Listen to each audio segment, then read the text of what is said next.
What's going on, everyone, and welcome to another random movie review channel. Thank you for stopping by. My name is Chase, and let's talk about one. And the movie I want to talk about right now is Honk for Jesus, Save Your Soul. Now, this one actually drops in select theaters this Friday, September 2nd, and on Peacock if you have that service. And if you want to watch this film, that's where you can watch it at, regardless of what I'm about to say. So, what is this movie about? In the aftermath of a huge scandal, Trinity Childs, the first lady of a prominent Southern Baptist megachurch, attempts to help her pastor husband, Lee Curtis Childs, rebuild their congregation. So after the scandal, they kind of just lost like 95% of their audience. And so they hired a documentary crew to document their comeback. And so that is what we're watching. We're watching half mockumentary, half narrative, and watching their journey to climb back up to the top that they desperately want to try to achieve again. So, going into this, I remember looking at the fall slate of movies and I saw this one and I love the Righteous Gemstones. And just from the poster and the synopsis, I was like, cool, this is giving me gemstone vibes. I love the fact that the Righteous Gemstones are very, um, it's very dark, it's very comedic, it's very serious, it's a great thriller. It's just a really well-rounded show that pokes at the hypocrisies of mega pastors and everything from those like giant churches that hold like thousands and thousands of people. So this film kind of gave me that vibe. So I was totally down for it. Never saw a trailer, just kind of jumped into it blind. After watching it, it's okay. There's definitely some great moments in this, and there's some frustrating stuff. Particularly like the ending of the film and how it kind of just leaves off with you wanting more and a little disappointing. But other than that, it's fine. It's got some moments to where I think going to Peacock makes total sense. This is a great streaming movie, and if you love Regina Hall and Sterling K. Brown, and you want to watch, um, a comedy bent on religious pastors, sure, go for this one. But this one also has some great dramatic moments as well. So let's kind of dive into it. I want to talk about some of the great things first. In terms of narrative and the way this film is structured, I love what director Adama Ebo did in making this a mockumentary and traditional narrative. So it was flopping back and forth between aspect ratios of the camera and just the overall tone and feeling of it. Um, it was a smooth transition between both of them. I never felt like it was jarring to kind of jump back between both. I was kind of riveted just with the narrative in terms of like what were these characters going to say on camera versus what we were going to see when they were having private conversations. So that was fascinating. In terms of tone, I like what Ebo did in terms of making this a very well mixed comedy drama. Some of the comedy did not work for me. It just didn't. Excuse me. And there was a lot of stuff that made me laugh super hard. Which, by the way, Sterling K. Brown, do more comedy, sir. Regina Hall has always been the queen at comedy, but this man's got some chops. I've only seen him in mostly dramas, so this was fun to see. Anyways, the comedy and drama clashing of it worked really well, really well. And since these are top tier performers, their transitions to be funny 10 seconds prior to something serious was amazing to watch because it was characters that were playing it up in front of the documentary cameras. And then when they would cut to the narrative cameras and we were seeing, their private conversations, we were seeing like what was really bothering them or the demons that they were facing. That was really great stuff, and I loved that contrast. It was a unique, telling of the narrative, and so, yeah, some of the comedy did not work for me.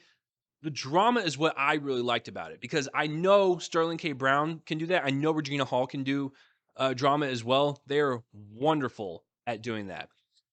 Like I was mentioning earlier, the ending of the film was a bit abrupt, felt kind of like, "Hey, this is a great realization for this character," and then it just kinda ends and credits roll. And I realize, like, what that all means for the character, like, this character is trapped in this cycle, and they feel like they can never leave, and that is devastating, it's heartbreaking, but I felt like it was kind of it stopped in the middle of at the end of the 2nd act or in the middle of the 3rd act, and that was a bit frustrating, and that might be just a selfish thing because I was, kind of enjoying, like, what I was watching, and I was wondering how it was gonna conclude, and so, um Yeah, it was a little disappointing on how it just felt abrupt, but, it's not, like, the biggest thing in the world, for me. Um, yeah, but overall, the narrative was handled really well. The performances are all great. I wanna talk about the, supporting characters first. Nicole Beharie Beharie and Confidants. What a great name. They were great as the rival pastors. I loved their personality and just, them as a couple. Like, they definitely inhabited that, like, almost like fake happiness in front of the cameras, and then, when the cameras were off of them, they were a little bit more scathing towards the other pastors. I don't know, they inhabited, like, what I would imagine a mega pastor would be like. So I thought they were really great foils, for the Childs, if you will. Everyone else was really cool. Like, it felt like we were following real life people in this town and not paid actors. So it really kind of made the personality of the town shine. I felt like we were really lived in, with this town that we're following. And yeah, everyone just felt like a real life person. No one felt like an actor. Now to the main stars, Regina Hall and Sterling K. Brown. Regina Hall can do no wrong in my eyes. Even movies that I've hated her in, like, I still adore her because she is a fantastic performer. In this one, she delivers. Sterling K. Brown, he delivers. I have no issue with their performances in this film.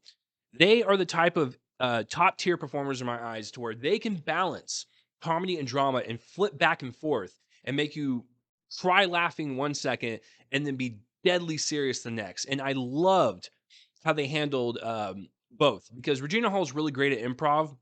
So she's always gonna be she's the queen of that.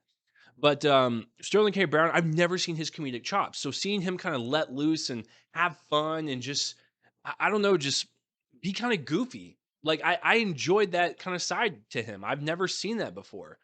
I also hate that man with a passion because he's making every other man on earth extremely jealous because of the way he looks. My god, that six-pack and those pecs, sir, stop it. I'm jealous. No, he's a good-looking guy, and he definitely takes his shirt off a couple times, but, yeah, no, it's just a little joke, but, yeah, I've always loved him, especially in, like, This Is Us and, like, seeing him in the dramas, so I've never seen him flip over to comedy, so that was really interesting, but I really loved the drama aspects to this film, like I said before, and they conveyed it so well. There's so many demons and insecurities and fears and sadness between both of these people that yeah they're turning on a character when they're in front of the documentary cameras, but when we see them in front of the narrative cameras, it's a little bit more private conversation between both of them.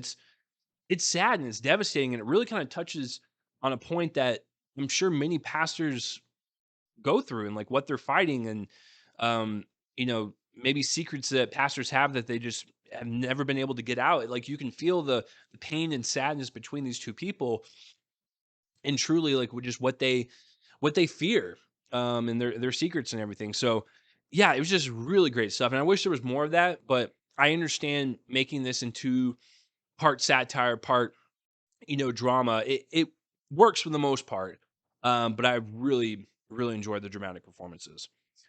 Um, and that's about it. I like the fact that Daniel Kaluuya and Jordan Peele both produced this film. I saw the Monkey Paw Productions logo in front of this, so I'm very happy that those two guys are like championing like smaller filmmakers and like low budget scripts and like really making them have a platform to shine. So I might not have loved this fully, but I do like aspects about it, and I appreciate the effort that Peel and Kaluuya are doing to bring filmmakers like Ebo and her script to life, and just release these smaller films. So I thank you, gentlemen, and thank you, Adama Ebo. I will definitely follow your career from this point forward. So thank you for making me aware of this film. So yeah, that's about it. It's not my favorite thing. It's definitely not bad at all. Like, if you are looking for something unique in the mockumentary space and you want to take a break from stuff like The Office and Parks and Rec, which are both on Peacock as well, check this one out. You might like it. You might hate it. I don't know. Check it out. I think If you want something different this weekend on Labor Day weekend, give it a shot. So, what'd you guys think of Honk for Jesus, Save Your Soul? Please comment down below whether you liked it, loved it, hated it, thought it was okay. I'd like to know your thoughts and opinions on it. And that will do it for this review. Thank you for stopping by. My name is Chase, and I'll see you guys for the next one. Bye bye.